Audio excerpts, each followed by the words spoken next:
Hello mga kamote, samahan nyo kung alamin kung paano gawin at hanapin yung tatay ko.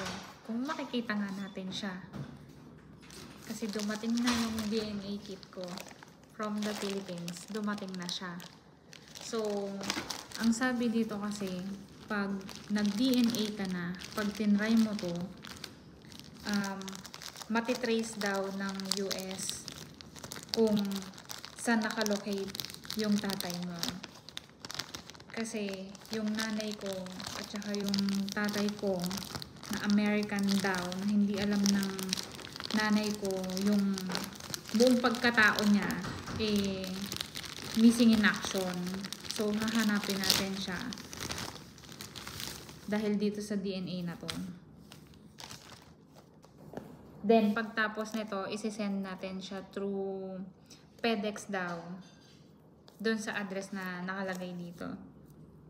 Ngayon, ang sabi kasi dito sa kit na to, activate your kit, collect your saliva, mail your sample, explore your results. Ito na guys, so open na natin siya. Try na natin to.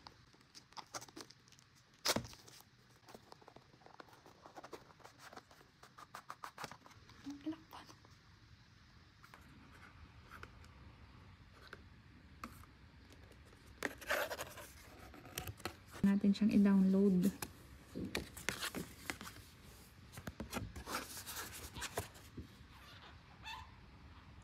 Ito na guys. I-download na natin siya para tuloy-tuloy na ang ating paghahanap sa nawawalang tao.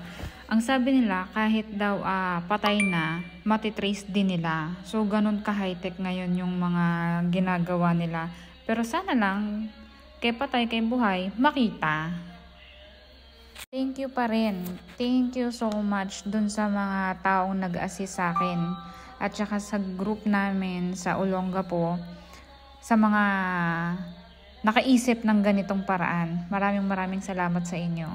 Nang dahil sa inyo magkakaroon ng katuparan yung aking hiling taon-taon tuwing nagbe-birthday ako.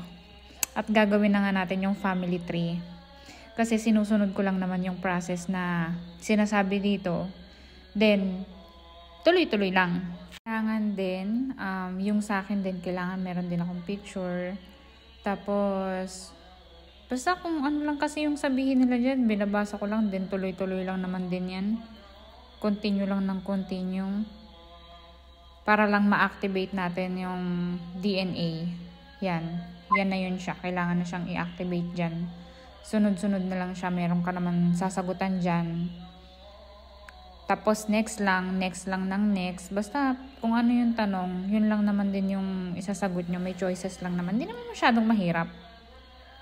Ano ba? Habang ginagawa ko to, kinakabahan ako. Yung hindi ko alam yung nararamdaman ko na parang, totoo ba to?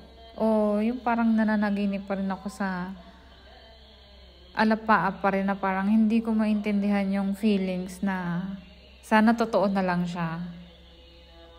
Na-activate na natin siya. Ayan na siya ngayon. Yan, activated na yung kit. Then, mag-start na tayo. Okay, let's do it! Okay, basahin natin yung sinasabi dito. Kailangan step by step.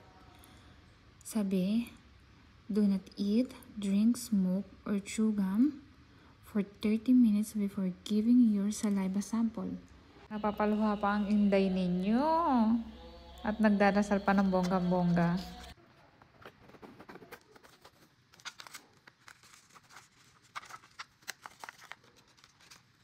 Kailangan daw kasi isi-shake-shake yung pisngi para makakuha siya ng mas maraming laway.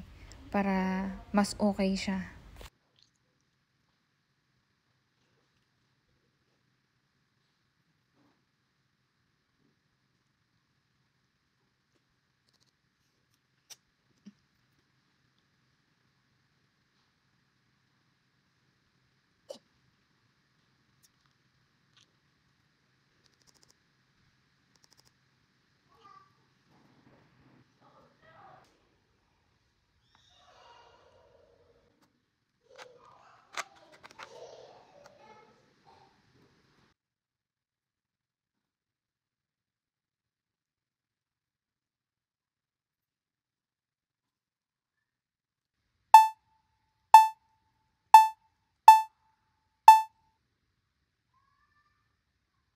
Ito na siya, guys.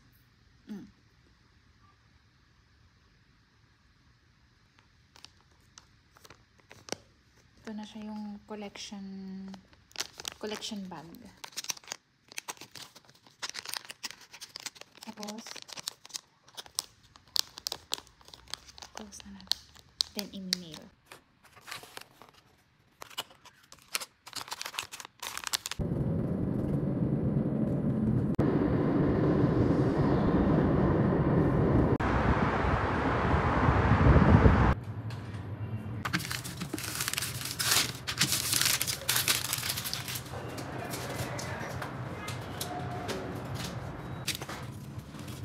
Here. Dami na. Okay.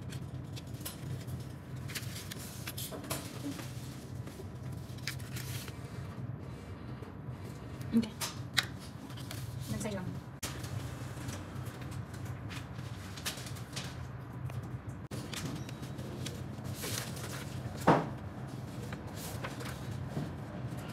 Go.